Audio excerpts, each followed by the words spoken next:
मैं ARP Sadhu Singh UPS Dhaniram नगर में।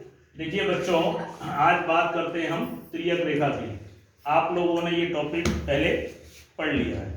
देखिए यहाँ पर त्रियक रेखा किसे कहते हैं? जब दो समांतर रेखाओं को, ये वाली दो समांतर रेखाएं हैं, जिसको अगर मैं L और M से नाम दे दूं, L और M, तो L और M दो समांतर रेखाएं हैं और इसको कोई तीसरी रेखा, अगर इसका नाम दे दूं मैं N, इन दो समांतर रेखाओं को काटती है, तो इस तीसरी रेखा को हम त्रियक रेखा कहते हैं। जब यह त्रियक रेखा दो समांतर रेखाओं को काटती है तो 8 कोण बनते हैं। 8 कोण, एक ये वाला कोण 1, कोण 2, कोण 3 और कोण 4, 5, 6, 7 और 8। अब देखिए इन कोणों की विशेषता क्या होती है। अगर इसमें हम Z बना लें, Z ऐसा ही तो होता है। तो Z आकृति में ये तो जो कोण होते हैं, यानी कि इस Z आकृति में ये वाला कोण और ये वाला कोण, यानी कोण 3 और 5, इसे संगत और एकांतर कोण कहते हैं। क्या कहते हैं? एकांतर कोण। डिग्री के हिसाब से या इनकी नाप के हिसाब से ये दोनों समान होते हैं। अगर मैं उल्टा Z बनाऊंगा, उल्टा Z ऐसी तो बनता, तो ये वाले कोण, अगर ये उल्टा Z बनाऊं तो कोण ये 4 और कोण 6, ये दोनों कोण समान होंगे और इन कोणों को हम एकांतर कोण कहते हैं।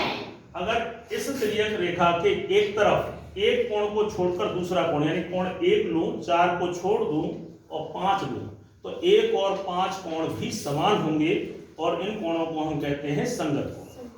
4 कोण ले लूं, 5 को छोड़ दूं और 8 ले लूं, यानी 4 और 8 ये कोण भी समान होंगे और इन्हें हम क्या कहेंगे? संगत कोण। इसी प्रकार इस साइड।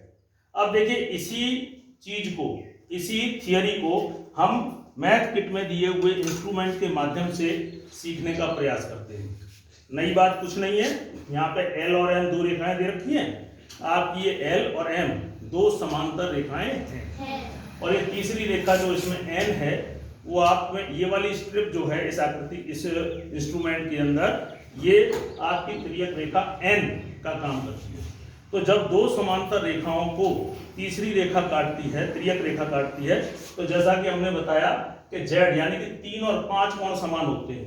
तो यहाँ पे देखिए Z बनाते हैं, तो ये वाला कोण और ये वाला कोण कैसा होगा? समान। ये मैंने कह दिया और आपने मान लिया।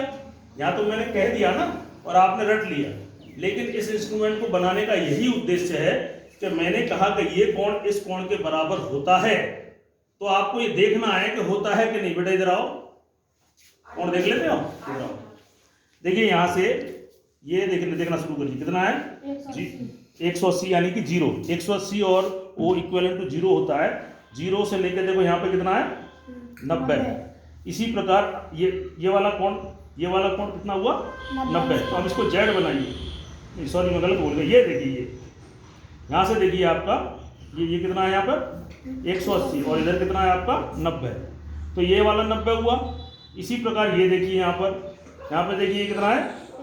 180 और यहाँ से हम ये चलेंगे 10, 20, 30, 40, 90, यानी कि ये वाला कोण जो है और इस कोण के बराबर है, यानी कि ये क्या हुआ आपका? एकांतर कोण। ठीक है, बहुत बहुत धन्यवाद।